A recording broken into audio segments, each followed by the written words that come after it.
This is T. Corman of the SCP Foundation for Dr. Campbell. The next one is SCP-217, the Clockwork Virus. Oh, it's this one. So, object class is Keter. Special containment procedures. Containment area is to be kept between two reverse pressure airlocks. Chemical shower sterilization, full contained atmosphere hazmat suits, and 24-hour post-interaction quarantine and testing are mandatory for all personnel entering contaminated area.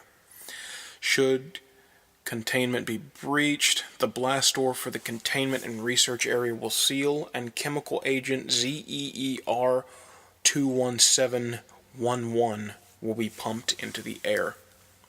Any humans exposed to SCP-217 are to be contained and held for observation. Any items touched by those affected by SCP-217 must be sterilized. Description: SCP-217 is a virus, incurable by current means, with a rate of infectivity at 100%. It accepts all organisms in the kingdom Animalia and can be spread via touch or contact with bodily fluid. SCP-217 is very hardy and can survive for years outside the host body. The progress of the infection is very slow, with some subjects going several years before manifesting any symptoms. SCP-217 alters the biochemistry of organic tissue, causing organic matter to rearrange into a form of organic metal. The process involved with this change are not yet fully understood, but the advanced stages are well documented. A subject will begin to turn into a complex arrangement of gears and clockwork, these taking over for the former biological functions. Advanced stage infection is reported to be very painful, but earlier stages are oftentimes unnoticed, with only vague feelings of confusion, insomnia, and joint stiffness. Hearts are replaced by gears and small tubes, joints by gear networks, eyes by structures not unlike primitive hand-crank film cameras, etc. SCP-217 shows first on the outside of the body in all creatures except mammals. In mammals, it first converts the internal structure before manifesting outside the body. This can cause those infected to go for very long periods of time without knowing of infection.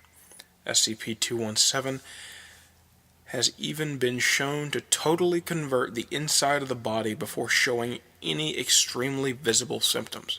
SCP-217 has infected several major metropolitan areas in the past, most notably, and city is blocked out. The mental state of those in middle to advanced stages of infection has been shown to be much diminished. Subjects respond in a repetitive fashion, are very dull and mechanical in action, are easily distracted and confused, and appear generally irritable when faced with new problems.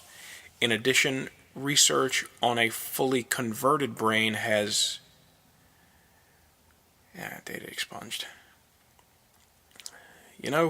You'd think people within the organization would actually be able to see these things.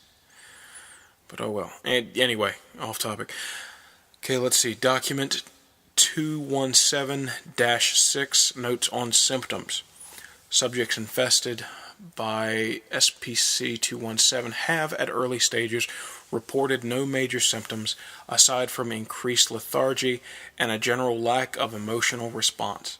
Some have reported a feeling of fluttering or moving under the skin, coupled with a persistent ticking noise. This noise seems most prominent when SCP-217 infects the shoulders, neck, and head. However, it is audible if recording equipment is pressed against an affected area. Initial infection of SCP-217 is, as has already been stated, almost undetectable. As the infection advances, subjects will begin to feel sharp, tearing pain in areas that are being converted. It has been compared to a knife wound or a deep muscle tear, and can persist for hours or several days, depending on both the subject and the area affected. The new clockwork organs appear to tear and rip at tissue for a short time, before becoming fully integrated and settling into the surrounding tissue, and this is believed to account for the pain. Areas infected appear to be metal, mainly brass, steel, and iron. Other substances have been reported appearing to be leather, rubber, glass, wood, and other basic materials. Despite appearances, it is purely organic material and even carries a subject's DNA. Organs and tissues affected appear more resilient than normal, carrying the same strength and density as the materials they resemble, instead of normal tissue density. Areas damaged repair over time, but it is much slower than standard human regeneration. Damaged areas can be instantly repaired by replacing damaged areas with new parts of the same type. Testing has shown that there are no ill effects if parts made from normal materials, steel, wood, leather, replace the existing biomechanical clockworks. Most alarming, people infected with SCP-217 can continue for months, even years, without being detected. With infection so easy to spread, hundreds could be affected before proper containment could be enforced. Infection appears to spread most quickly in large offices, malls, and other concentrations of people. Note, anything or anyone suspected or confirmed to be infected with SCP-217 is not to be allowed near SCP-882. Addendum. At this time, cross-experimentation between SCP-229 and SCP-217 is allowed only with O5 approval. Okay. Well, Dr. Campbell, this is one of those ones that, you kind of worry about after a while, but I'm getting off topic again.